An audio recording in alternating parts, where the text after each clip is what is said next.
Yeah, I did watch the assassination attempt on the weekend, and I thought, like, I mean, there's 100 different ways to interpret it, between psyop and legit and deep state and this team and that team. It was part of the plan. Blah, blah, blah, blah, blah, blah.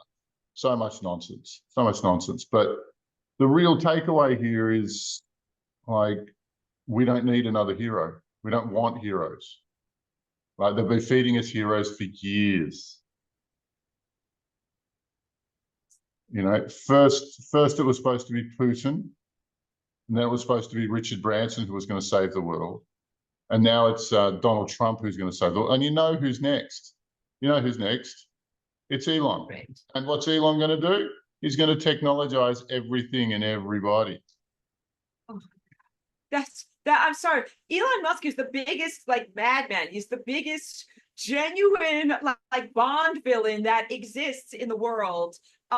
No, we don't want Neuralink in our brains. And I think that the Neuralink that is disclosed is only the tip of the visible technological iceberg, that it's already this it's a non-surgically inserted injectable type of wetware that's already in tons of human participants, that already has people's minds connected to computer control systems, but also their minds are being used as types of servers or like externalized hard drives. It's wetware. It's not what we want. It's inhuman. It's anti-human. And the Starlink satellites are absolutely a part of that agenda. Well, yeah, look, and it's the inversion of human development.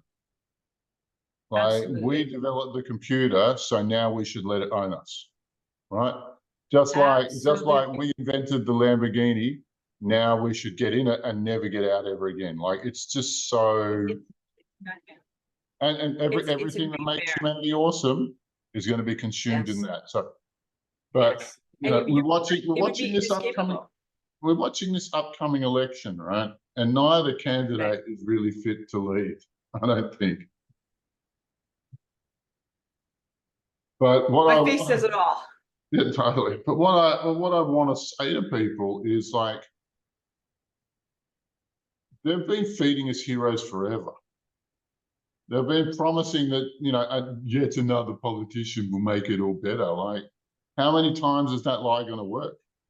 Like, how many times are we going to let it? But the sooner we start realizing that there is no white knight coming to save us.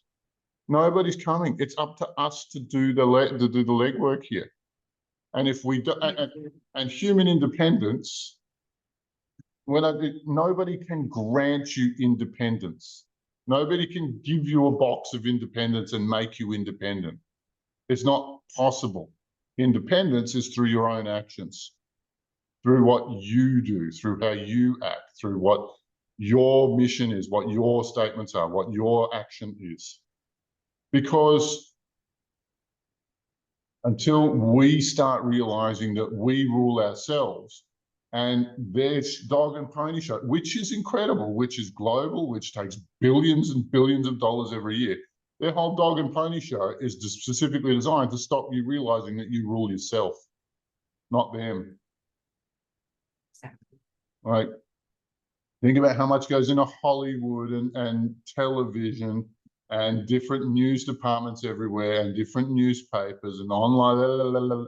The establishment media is massive, and its purpose is to prevent your independence, is to maintain your dependence, is to give you heroes who ultimately always disappoint you. Right? That's the nature of the game. And when that hero's run out of political credibility, they get another one in to replace it, and then they march down the same agenda. They've got the same to-do list. Right? It very much hurts my feelings when when they try to foist another hero on us. Like, these heroes, just like politicians, they're all vetted, they're all recruited, they're all, what's the word I'm looking for? Groomed into the position. Yeah. So the heroes that we're presented are not heroes at all. They're just Pied Pipers taking us down, you know, leading us to our doom. It's up to simple everyday folk to give up on our heroes and start acting like we fucking own the place, because actually we do. And all the power that they have, we grant them. Everything that we That's could very do for ourselves, we let them do it for us. And in letting them do it for us, that's the power we grant them. Every single right. one. That's the emotional energy of belief and the abdication of personal empowerment for the externalized person.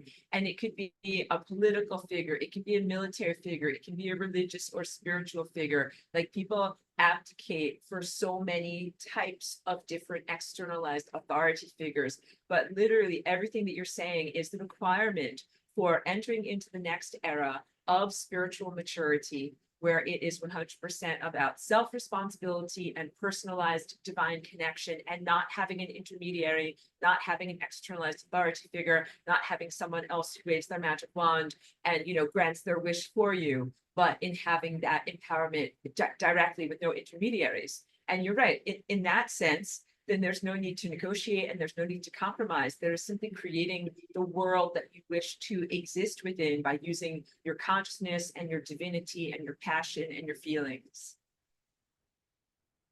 This world is ours for the taking. They have never, ever been so weak. And our group keeps pushing them, and we're doing pretty well without being funny about it. Like, I'm surprised how easy it is and how little defense they put up on the astral planes, like just how little effort. So for those of you who don't know who we are, we represent the leadership of a team of astral projectors, and we fly around and beat up the cabal and take down their non-physical allies, because, you know, if they wanted to rule the planet, they needed an advantage over the locals. They needed technology that the locals don't have. That technology has been black magic.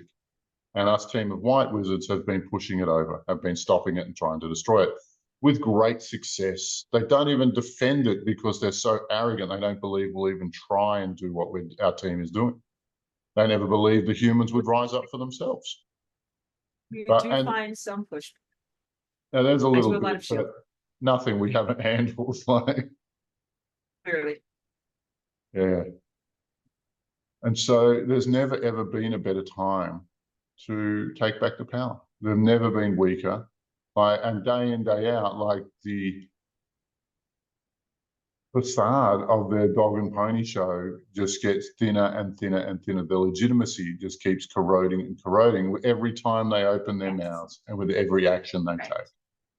Right. Well, I have sensed that because I do follow social media, and everybody is calling BS on pretty much the recent events, where there's very little overt belief in the surface level story, and everybody is really saying, what is the real subtext here? What is really happening here? Is this really a manufactured event, a display? What is this? So everybody is using their cognitive abilities and their discernments. And when that happens, it's like the illusion has already been destroyed before it has been constructed. Yeah, look, yeah, nobody's got any buy-in to the story anymore. Exactly. But look, and if you're on the fence about it, if you're wondering if if some white knight's going to come and rescue us, we don't see it. Like, our team does a lot of prediction work, and there's no white knights here. Nobody's coming to rescue us. It's really our job to do it for ourselves. Yes, very much so. Very much so. Yeah. Yeah, so it's up to everybody to figure out what they can do to help make this world independent. And, we got nothing more to say. I don't know. What do you reckon, Aurora? Yeah, but I'm sure that because I'm telepathic, and I can kind of sense what people are going to say. They're going to say, like, well, okay, like, what should I do? Like, give me a list of things to do. So for each person to become empowered, focusing on meditation techniques, so you can map your own mind, so you can do self-observation, know what is your mind versus what is the stimulation of AI or some kind of fiber network that is not natural to you. Begin to practice memory building and willpower and consciousness building exercises so you can remain focused, like have an iron will when these things try to take over your mind. Practice memory recall because it tries to do mind wiping and other things like that. So practice like remembering conversations, remembering phone numbers, remembering passcodes and things like that.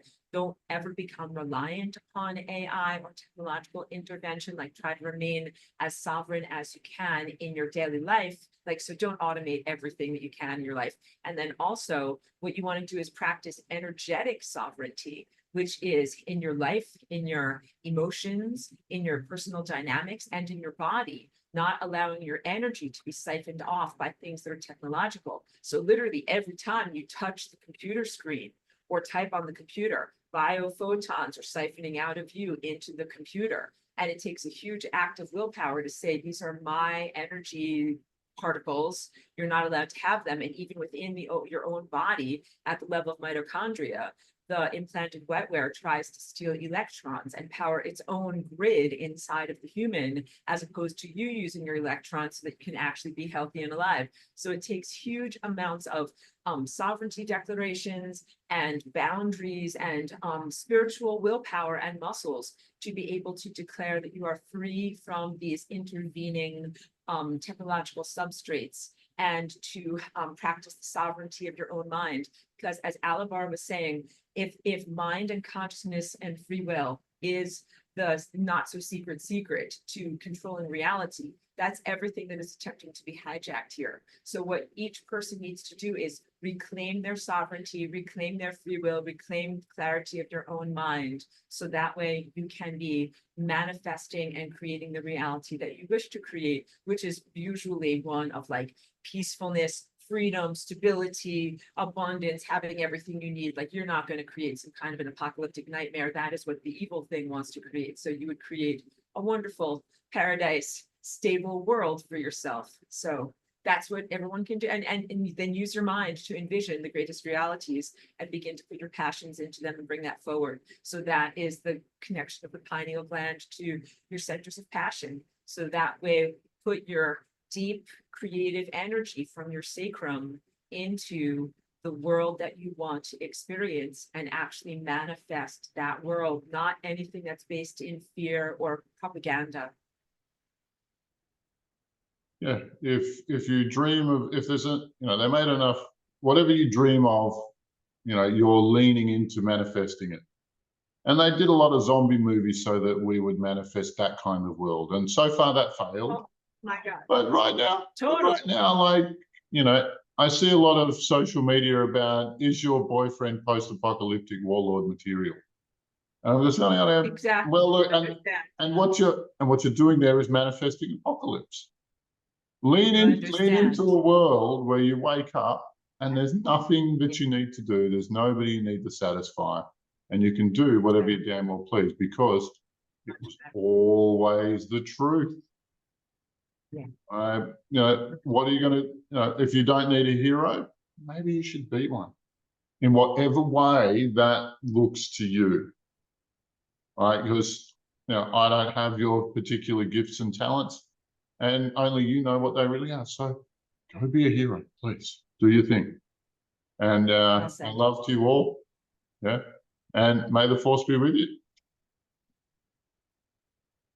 Bye for now, everybody.